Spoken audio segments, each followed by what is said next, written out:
Hi அனைவருக்கும் இனிமையான காலை வணக்கம். வாங்க வாங்க யூடியூப்பில் சொந்தங்கள் அனைவருக்கும் காலை வணக்கத்தை தெரிவிச்சுக்கிறேன்.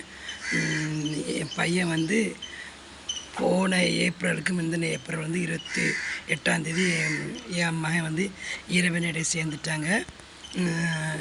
போன வருஷம் பாவனாஸ்தில் போய் விசேஷம் கொண்டாடினேன். ஆனால் அங்கே இருக்கிறவங்க நிறைய ஏமாற்றி பணம் ஃபுல்லாக பிடிங்கி அதுக்கு இதுக்குன்னு சொல்லி இந்த ஐயர் வச்சு மந்திரம் ஓதுவாங்கள்ல, அதுக்கு இதுக்குன்னு சொல்லிட்டு நிறைய காசை பிடிங்கிட்டாங்க. பார்த்தேன், நம்மளால் முடிஞ்சது என்னன்ட்டு பார்த்தேன். அப்போது நேற்று ஒரு அம்மாட்ட பெரிய ஒருத்தவங்ககிட்ட பேசினேன். பேசும்போது வீட்டை வச்சு கும்பிட சொன்னாங்க.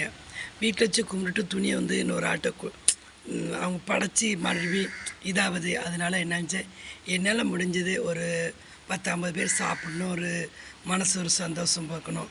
ஏன்னா போனவங்க சாப்பிட போகிறதில்ல.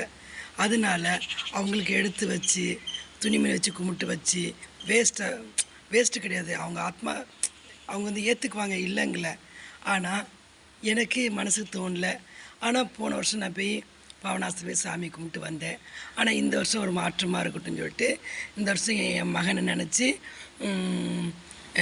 ஒரு முதியோர் பக்கத்தில் ஒரு முதியோரில் இருக்குது, அவங்களுக்கு சாப்பாடு சாப்பாடு வாங்கி தரேன்னு சொன்னேன். எனக்கு ரொம்ப சந்தோஷமாக இருக்குது. நினச்சிருக்கேன், எப்பப்போலாம் என் கையில் காசு வருதோ அப்பப்போலாம் இவங்களுக்கு வாங்கி கொடுக்கணுன்ட்டு நினச்சிருக்கேன்.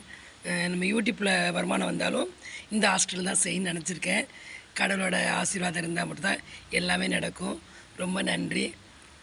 என்னமோ சொல்ல நினச்சேன், எல்லாருமே இறந்துட்டாங்கன்னு தேவசம் அங்கங்கே கொடுக்குறதோட நம்ம பையனை நினச்சோம், நம்ம வீட்டில் யார் இறந்தாங்களோ அவங்க நினச்சி ஒரு முதியோர் இல்லத்தில் போய் ஒரு இந்த மனநிலை பாதிக்கப்பட்டிருக்கவங்க, ஊனமுற்றவங்க, இந்த தங்கங்கள் எல்லாம் இருக்காங்க, அவங்களுக்கு நம்ம இந்த மாதிரி பண்ணுறது ரொம்ப நல்லதுன்னு நான் நினச்சிட்ருக்கேன். சொல்ல தெரில, மன்னிச்சிருங்க. ரொம்ப ரொம்ப நன்றிம்மா. இன்றைக்கி ரொம்ப சந்தோஷமாக இருக்குது. போன வருஷம்லாம் அந்த பஸ்ஸு காசு அந்த காசு எல்லாமே வேஸ்ட் பண்ணேன். இந்த காசு இந்த திருப்பி ஒரு காசு வேஸ்ட் ஆகலை.